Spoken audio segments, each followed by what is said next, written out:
Julius did not win the dunk contest. And some of the most creative dunks have been forgotten.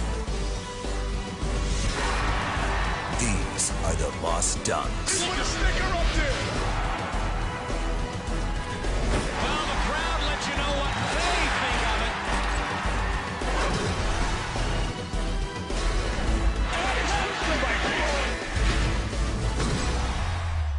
Hello, everyone, and welcome to The Lost Dunks presented by Geico. Michael Jordan, Dominique Wilkins, and Dwight Howard.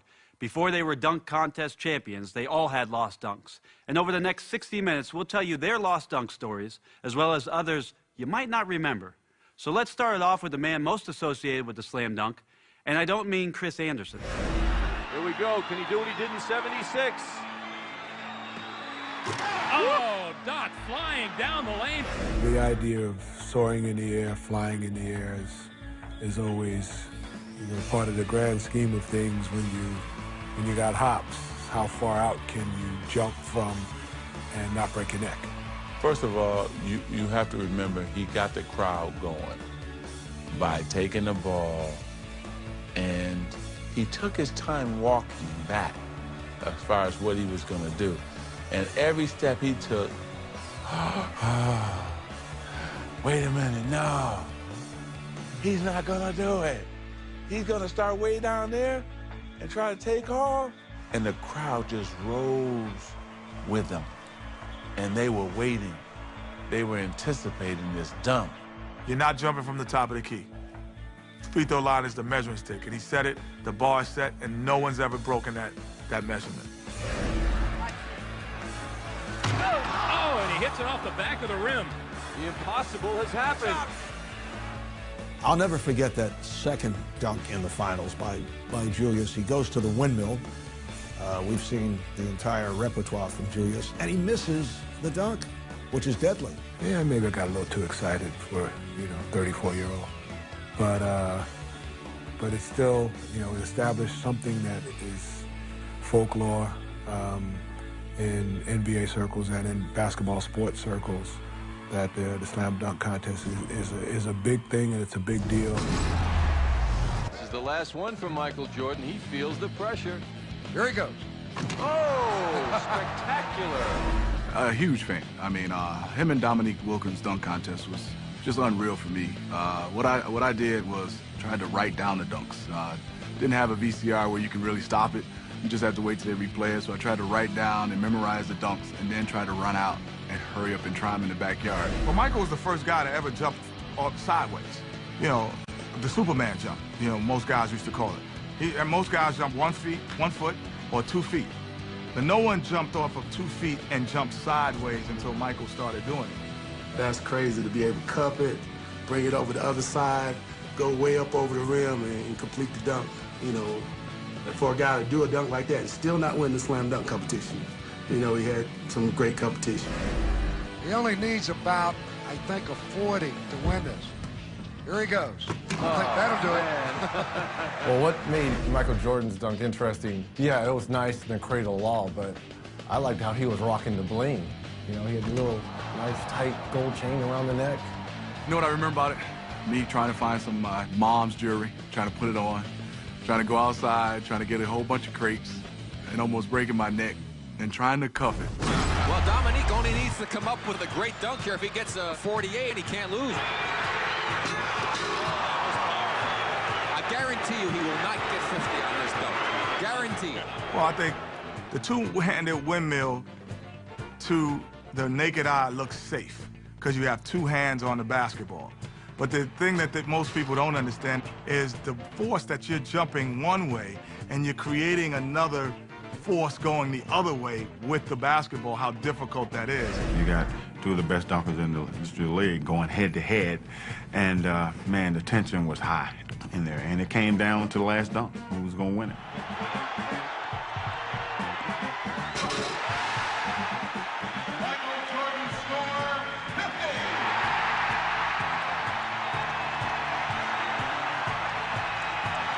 He got robbed. I don't care what anybody says, It was in Chicago. It was the one All-Star game I played on, and I was sitting right there. And there's no way Dominique did not win that dunk contest. Oh, it's a huge disadvantage. Chicago is Jordan's town, So, yeah, you got a disadvantage going in because, he's like God there in that city. So, but that's what makes it fun. Dominique versus Michael Jordan would never, ever be top because they were going dunk for dunk. Whatever it was, one was topping the other one. Kemp has moved about 95 feet away. A double clutch with a one hand, leaving from just inside the free throw line. Shawn Kemp, power, funk. And the thing about it, he was a foot inside. And if he would have started off from the free throw line, he still would have made it. Not only is he 6'10", but the way he contorted his legs and jumping almost from the free throw line. We've never seen a guy 6'10" be able to be that limber and make a dunk that tough in a while. What Kemp did was he made it like a hurdler, and he brought it back at the same time. So when it came back in the right hand, it mimicked his right leg going backwards. And, I mean, that's just an incredible dunk. That was my guy. He's supposed to win that. They just gave it to D. Brown because he did that crap.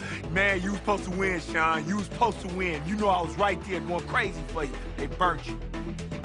It means a lot to me. Even years later now, you look back at the dunk and you say, hey, yeah, the dunk was probably what I'll be known for. But I tried to improve on all skills in my game, the all-around part, but the dunk will definitely go down as what I was known for. There's no way. Are you serious? Are you kidding me? And he's going to get it. Okay. Oh, no way. Oh, my goodness. He did that easy. First of all, let's start with it was a bad pass. So you had a bad pass by your point guard, and the rim is 11 feet. No, let me say that again. The rim is 11 feet. I would have been more impressed if he put up to 13, 14 feet. Again, like if he would have had some style and some flair with it, like if he would have windmilled it, then I'd have been like, greatest dunker ever. Dwight Howard is the most athletic 7-foot guy in the history of the NBA. We never had a guy who could jump like him. And to be able to jump 11 feet easily, too. You see, if you watch that, he's not even straining. It'd be curious to me if he could dunk on a 12-foot basket. When I was in LA, they had a goal that was 12.5, and I dunked it. That was in my younger days. I was like 21. Seriously, if he can jump over Superman, he should win it. No, I told him, I said, just make sure you push off the back of my neck so you can actually get over me.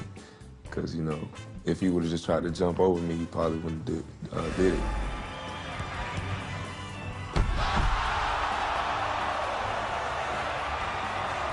Dwight knows how to work a room, and and he's a good guy. It's not like in the midst of a contest he's going to shelter himself in the corner and I don't want to see the other guy's dunk. I'm just going to come out and do it. Yeah, Nate asked him to be part of it, and I think part of Dwight was, I'd like to see if he can do this too. Whatever you need to have a successful dunk, go ahead and do it. Because that's what people want to see. They want you to have fun. I remember Shaq told me, this is where you show people who you are right here. And I took that and ran with it. Coming up next on the Lost Dunks presented by Geico, we'll take a look at the dunks which required a little help. And still to come, we'll find the best of the lost with our Slighted Six. People will remember his dunk because he named it. And it was a dunk that nobody really ever seen it before. And I tried it and damn near tore all my knee ligaments out.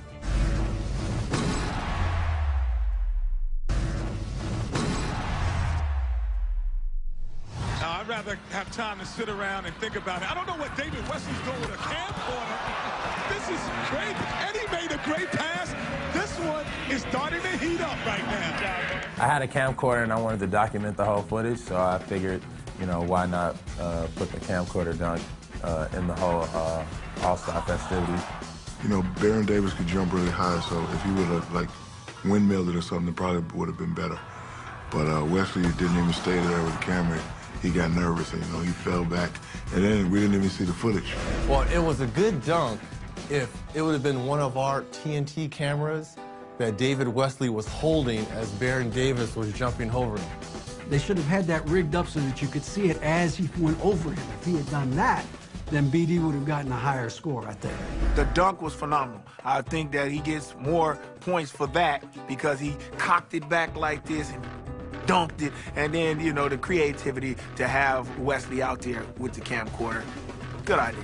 I eventually lost the camcorder like an hour after the dunk contest. So who knows where that thing is. Oh, he's going to do this. Oh, he's going to jump over. He's going to jump over C. Webb. Oh, I'll believe that when I see it. He's going to jump over C. Webb.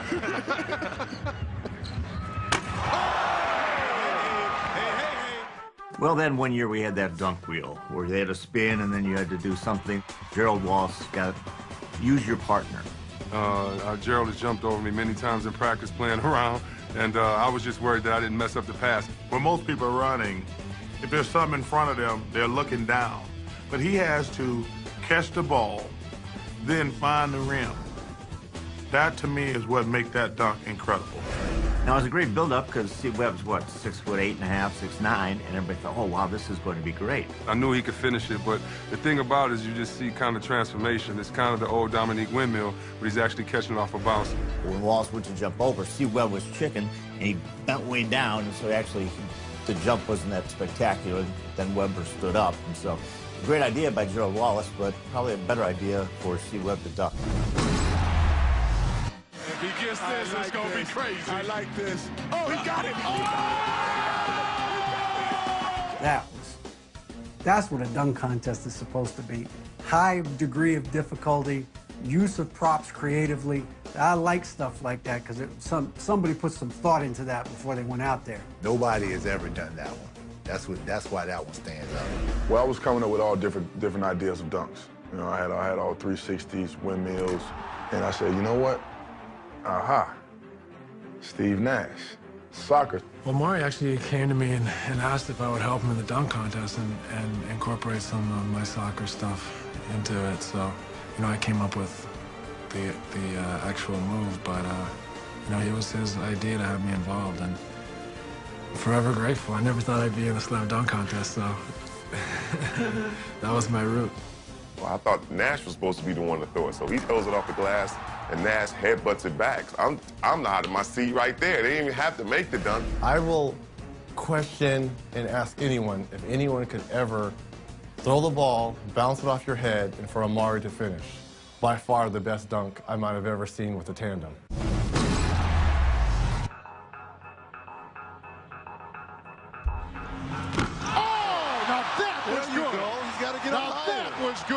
He caught it off the back of the backboard and had to time it perfectly right and had the ability to catch it with one hand and don't hit your head on the back of the board. I mean, you had to, all that stuff had to factor in.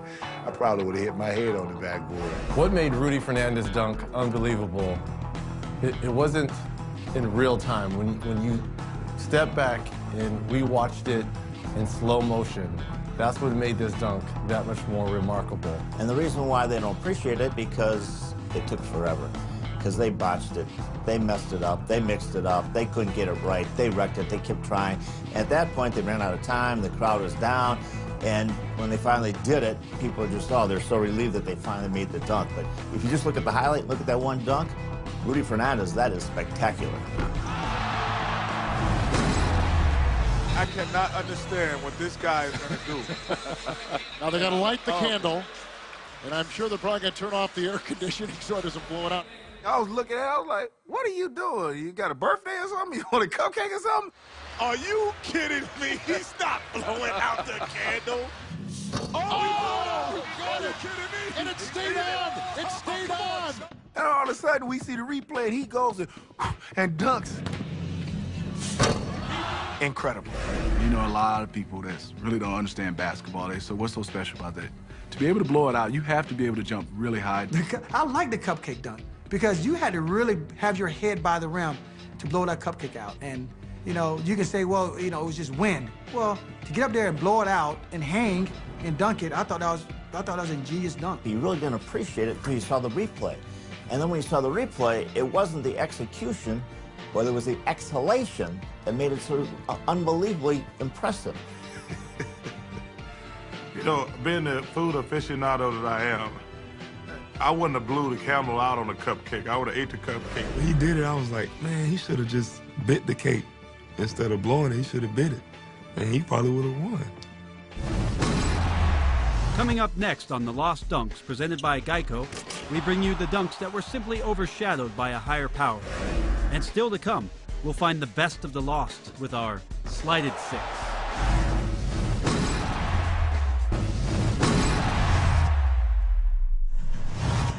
And I like him because he's always thinking about what he wants to do. Here it comes.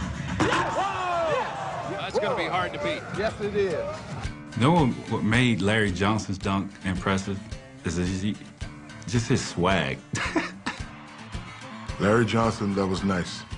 What he did was a 360 Dominique style, rock the cradle and throw it down. See, a lot of people didn't know that he had a bad back. So for him to pull that off, that was very, very, very, very impressive. Well, what makes Grandmama's dunk impressive is for his size. You know, he was listed at 6'8", 6'9", but we all knew that Larry Johnson was only really 6'3", 6'4". So to have that much power into that compact body, that's what made it tough. The first thing I remember was that Grandma was the first time anybody ever done the 360 windmill in the dunk contest. And then, I mean, everybody gives Vince the credit because, you know, Vince did it unbelievable. But Grandma really pioneered that one. Now, the only way that I see him winning that championship or the title is that he probably should have gone with the whole grandmama motif. I mean, I'm talking about the wig, I'm talking about the glasses, and the dress. Come on, LJ, grandmama.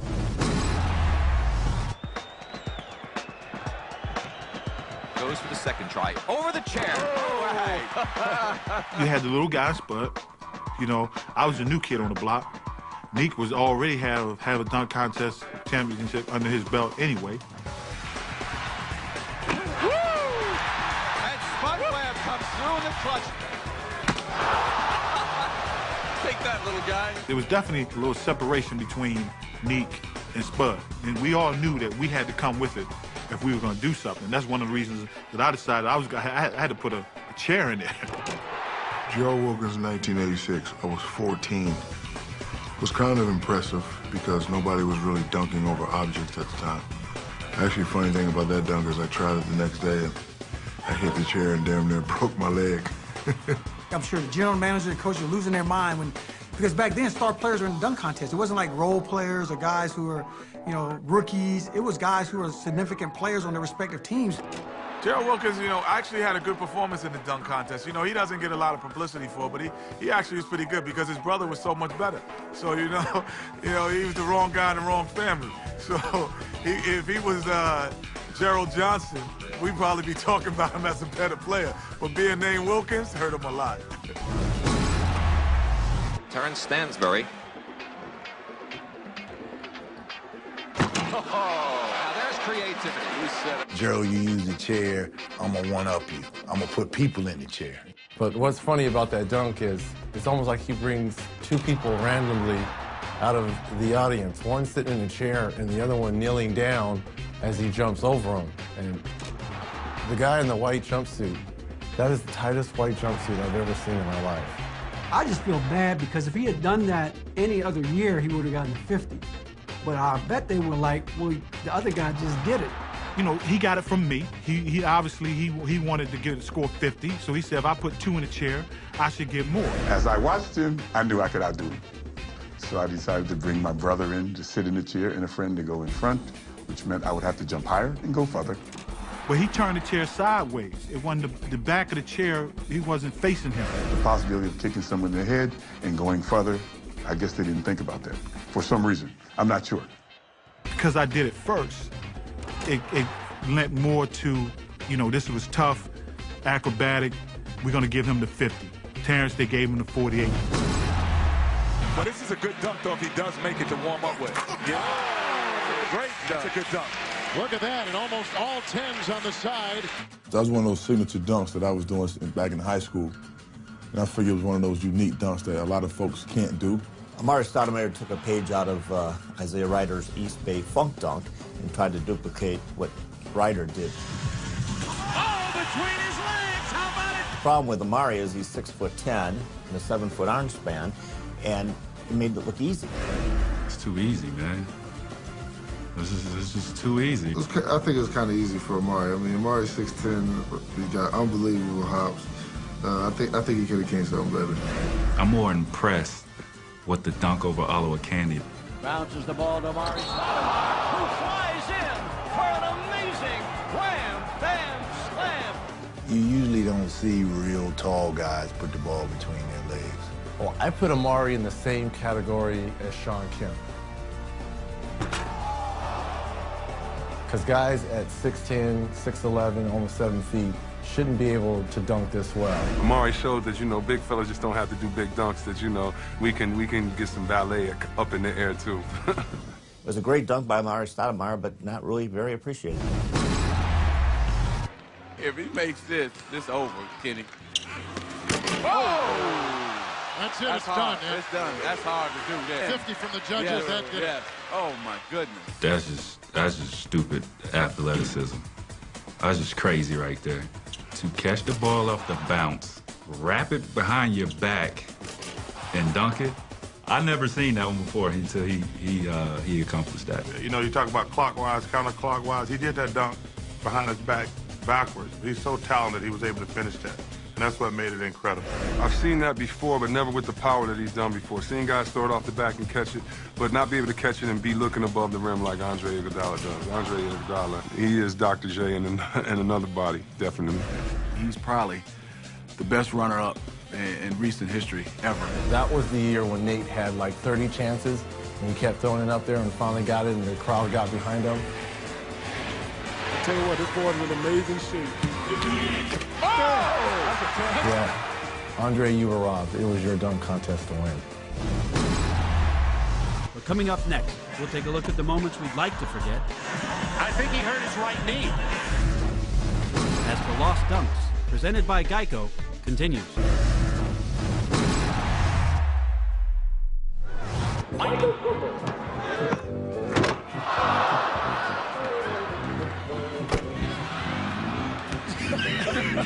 Hey, how many mulligans he get? Uh-oh. Oh, you're right. Now, if that doesn't wet your whistle, I don't know what will. Welcome back to the Lost Dunks presented by Geico. And in case you're wondering why I'm hosting a show on slam dunks, well, let's just say I'm kind of a big deal. Brent will always be cool with the brothers. For a white guy to win the slam dunk contest, that was pretty cool. All right, let's take a look back at the ABA Slam Dunk Contest from 1976. A man who can just about touch the rim from his tiptoes, the most dominating figure in the ABA at 7'2", Kentucky Colonel's Artis Gilmore. Don't you just love high definition? It's like you're actually there. Don't take off your warm-up top, Artis. Don't you know that nobody's lost a dunk contest when you keep your sweats on? I can vouch. This has to be the first time I've ever seen somebody go out, do the dunk with a sweat jacket on, but you were certainly sensational. I gotta stay warm. I don't got much of a body. Oh, sweet. He's going from the free throw line. Probably a good idea not to go from that free throw line, Artis. It's not that hard.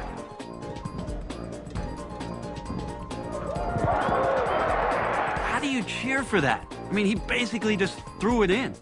No way you get away with something like that in today's dunk contest. There is no way.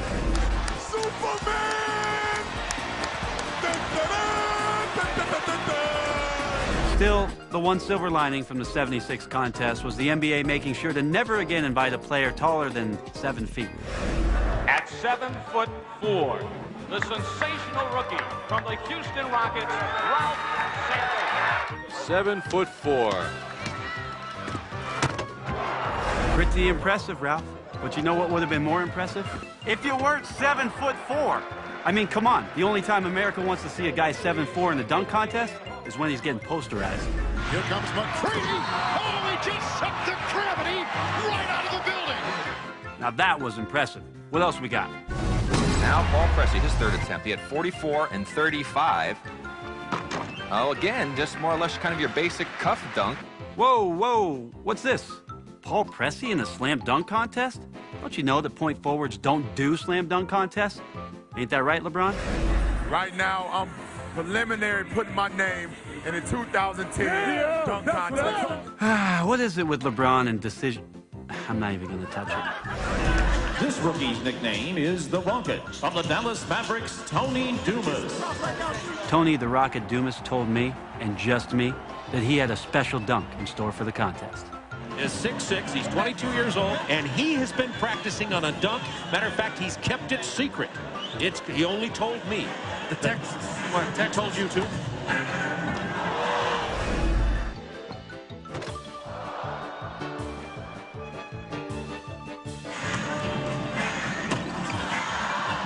So young Tony Dumas is 0 for 3. I think he hurt his right knee. Okay, so we invited one guy that's never dunked in an NBA game. I can assure that won't happen again. The next competitor now is going to be Chris Jackson, who's never dunked in the pros, but did dunk a couple of times down at LSU. That has to be a typo. I mean, TNT never screws up graphics.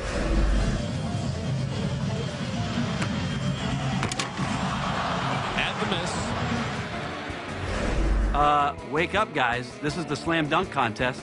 Isn't there one judge who's excited to be here? How do you feel about being a judge today, Martina? Well, I wish I could do one, but I think in my next life I would like to come back as a black basketball player. And remember, out of these 6 competitors, 3 will advance to the finals. 2 things you have time for. You got time to hydrate, you got time to think. Think about that first dunk. That's right. Hydrate and think. All right, 2 sips, 1 more, Alan. That's good. Perfect. Now think about it. Big first dunk coming up. And don't drink too much. No. Now that's too much. Off his head. Charles Barkley, give us your thoughts on Allen Houston. Well, I don't know if he's going to win, but that was the most original dunk I've ever seen. That little bounce off the head. Come on, Chuck. That dunk's easy. I can do it right now.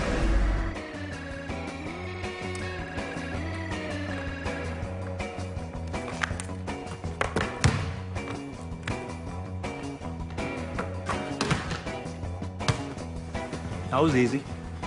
What else we got? One from the Orlando Magic, Darrell Armstrong. Well, Darrell's already worked up a lather, and he hasn't even attempted 1 dunk. He might want to load up on some Gatorade. Spanish League All-Star, and he has been tutored by none other than Shaq.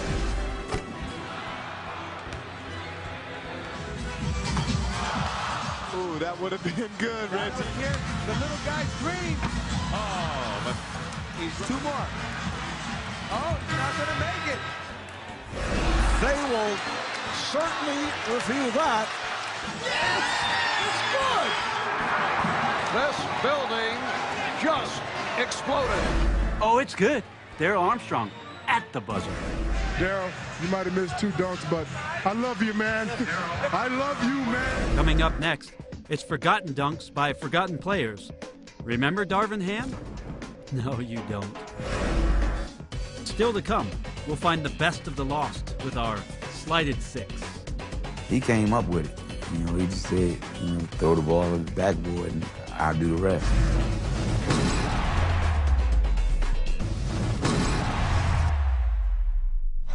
I mean, can you get as many of these as you want? Yeah, I don't know. It's tough. Good question. This one looks like a good one. Yes! Now, see, that's good. That's big time right there. That's creative. Well, I got the idea to do that dunk from Brian Shaw. So what he used to do on our layup lines in the World Games, he'd take the ball and he'd bounce it between his legs and let everybody else go dunk it. Because he couldn't jump, but he was a great passer. It's Kenny. I mean, of course he talks about being in the dunk. He talks about everything. Kenny Smith's dunk was terrible. That was the worst dunk in dunk history ever. It was a gimmick. Gimmick dunk. It was one of those senior videotaping win a contest dunks. But the positive thing is that hair is one of the worst hairdos in NBA history. You know, actually, it was pretty good. I mean, to throw the basketball, the timing of the bounce. And he didn't look over his shoulder. And, you know, people don't understand. Kenny had a lot of ups. Plus the fact that it would hit it, turned around, dunked the ball. As you might appreciate this, he slapped backboard. Young guys don't slap backboard anymore. Kenny ended off with slapping the backboard. Dominique Wilkins over the underdog, the upstart, the upset-minded Kenny Smith from Sacramento. This is going to be his build-up dunk right here, Reg. Remember, he just has 3. Oh! Now that was tough. Darvin Ham went ham on that play right there. Touched the backboard, reverse 360. Ooh, sick. And it was like he reversed himself and went the other way, and I'm not sure how he found the rim again. That's a tough angle.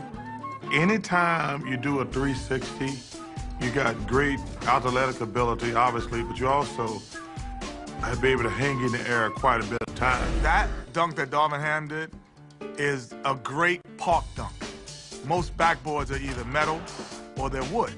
So when you slap it, it gives the effect and let everybody know what you did. See, Darvin Ham, if he did that in Rucker Park, oh, he would have got a 51. All right, Corey Maggette, a little flip. Oh, and he puts it down with help from teammate Quentin Richardson. I didn't know he had no skills like that. You know, he might have been in ballet or something, or gymnastics when you was young. But okay, man, you can get up like that, do it. Yeah, I think Mary Lou Retton was coaching him on that one. You know, he runs down, does the double axel twist, and then just goes up and dunks it. I mean, it's hard to jump twice in a row, let alone do a backflip and then dunk a basketball. The one thing that I told him afterward is that he should have done is once he came out of the flip, went straight into the dunk. That one step pause cost him a 50.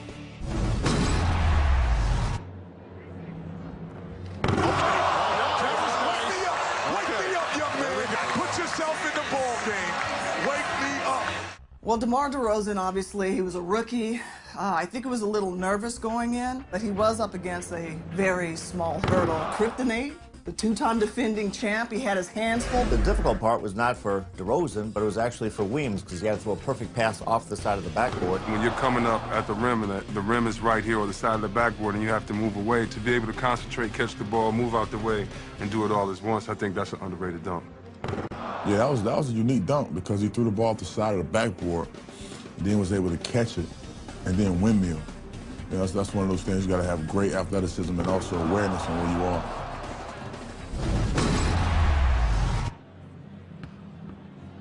Oh, that was beautiful. Remarkable. That was a great dunk. Jamario Moon's one of those guys that we call pogo stick. He loves to jump, he goes for every rebound, and whew, what hops. That was probably one of the toughest dunks I've seen. You know, you got to throw the ball out, and then you got to turn around, and then you got to go find it with your hand and then dunk it. I think that's that's extremely tough dunk. I thought it was a great dunk, but apparently my son was a little, was a little tired, so he thought the dunk was only okay. See, if you go to a store, right, and you know you want to go buy a suit, if you got a good salesman, you're going to buy that suit. But if you don't have a good salesman, you're going to just say that's a nice suit. He didn't sell a dunk, because that was a nice suit.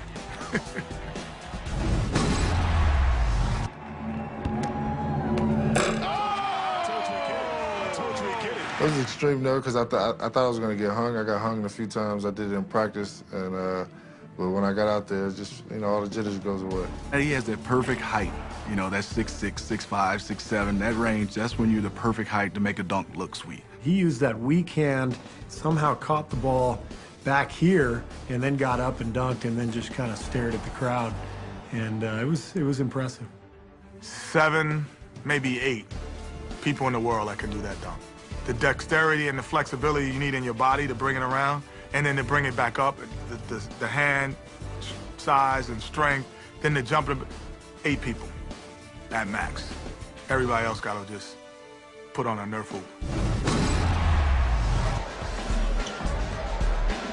Does not have to do anything extraordinary, but he does. Coming up next, we reveal the best that never were as the Lost Dunks, presented by Geico, continues.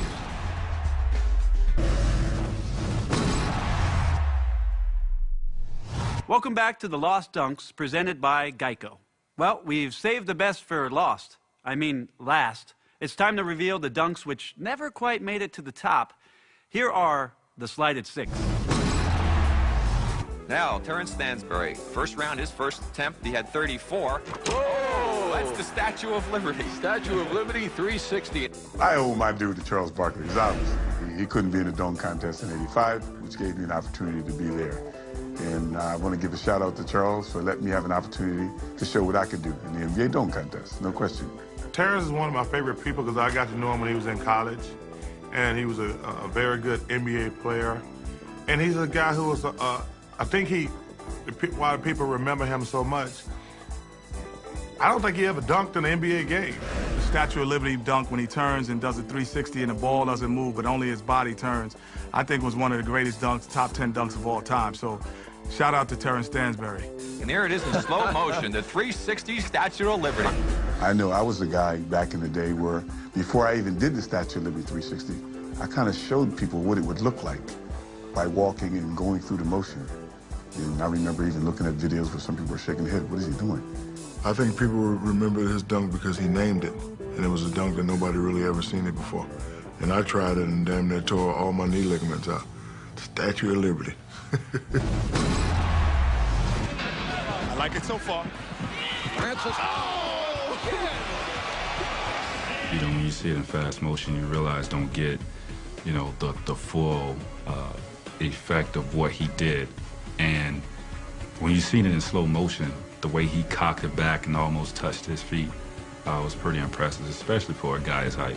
For myself, you know, I was just going off a whim. You know, whatever came to my mind, I didn't come in with a plan or anything. I was just going out there, you know, listening to some of the other guys and just going out there just trying to dunks as you go. T. Francis probably would have won the dunk contest 8 out of 10 years. But he just got caught up in the matrix because there was Vince Carter. And here is Vince Carter with his first shot. Let's go home! Let's go home, ladies and gentlemen! Let's go home! Incredible. Unbelievable. I think he was probably the best dunker to ever dunk in a dunk contest. Oh, it was just ridiculous. I mean, he's one of the greatest dunkers, if not the greatest dunker of all time. You know, some of the dunks that he was doing was pretty unbelievable. Not only Vince Carter's performance stopped Steve Francis from winning, but it prevented Tracy McGrady from winning as well, too. Does not have to do anything extraordinary, but he does! That was pretty much my best dunk. That's you know, the best trick I had in the bag, but it was pretty impressive. I got a lot of great views on that one. Instead of just doing a 360, he took the 360 and he put it between his legs and then he came back and dunked it. He did something extra that will always be forgotten because of the great performance that Vince Carter put on.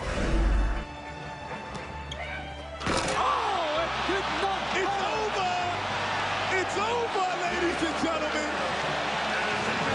Going to my third one, once I got to between the legs, which I made up on the bench right before it's my turn, that's when I was like, it was over, and I was feeling good about myself. Thanks. I was right on the floor. I had a ball head. I think I had a gray jogger suit on right next to my man, KG.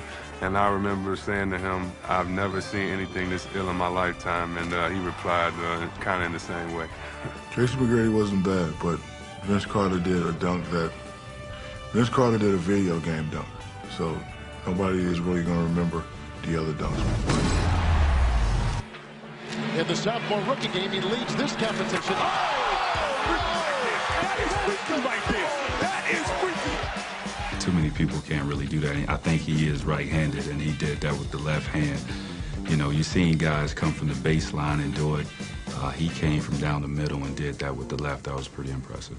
He just exploded like he was off a trampoline and just powered it home before you could even see what he did. And then you get to see it in slow motion going through the legs and using that left hand for a right-handed guy. It's a great dunk.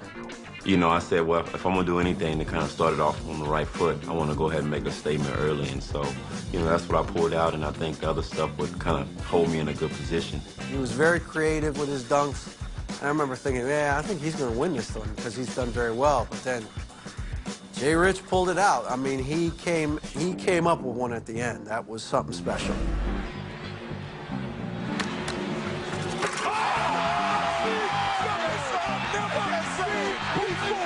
When I threw the lob up, everybody was like, oh, another lob dunk, because I did 4 lob dunks already, so I threw it up, and I said, you know what, it's the only time I ever did this dunk, I'm going to try it, hey, see what happens, and it went in.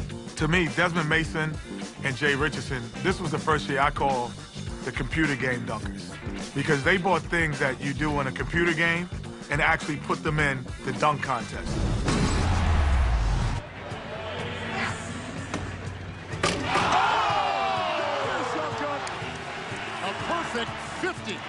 I think Iguodala's dunk was the most underrated dunk I've ever seen in the contest's history. I mean, to come from where he did and to catch the ball literally behind the backboard and then reverse dunk it and then keep running all the way down the court, it was incredible. I was there that night, and I was just amazed at what I had seen.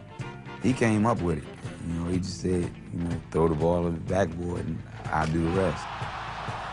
I had no idea that he was going to do what he did. See, a lot of these guys, like Nate, my teammate, who won a couple of dunk contests, he took like 20 tries.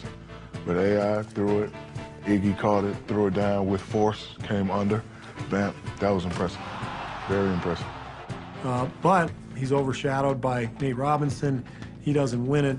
But I thought that dunk was by far the best dunk of the night. That's why the crowds are booing. Iguodala should have won this thing. If he had done some of those dunks he did in the earlier rounds against Nate Robinson, he would have won. But he didn't. So he had a better showing overall. But a head, man-on-man against Nate, no, he did not outshine Nate Robinson. Here we go. Number 2, Dwight Howard. Did you see where he touched? Incredible. That's telling you how high he can get. I didn't believe it myself when he goes up there and sticks it up there and dunks it too. You should have won the dunk contest. Dwight Howard's sticker dunk, when you step back and you show it in slow motion, because we didn't know in real time what he was doing. We just thought it was a regular dunk. No, I really don't think they saw what I did, you know, until after I did it, you know, but I think sometimes big men get robbed in anything that they do because they think that it's too easy. Oh, he put a sticker up there. Look at that. That's what you're talking about. Like that. That's what I'm talking about. That's right. 12.6. Yo, that's crazy. The sticker dunk in 07 was probably the most underrated dunk ever when it first was done. I think the judges really didn't understand what was going on and they realized how high this guy got. I should have did some more things too, but I wanted people to see how high I was before I put up a sign or anything like that. I just wanted people to see the smile though. That was the thing right there, the big cheese smile that I had. That's what I wanted to do.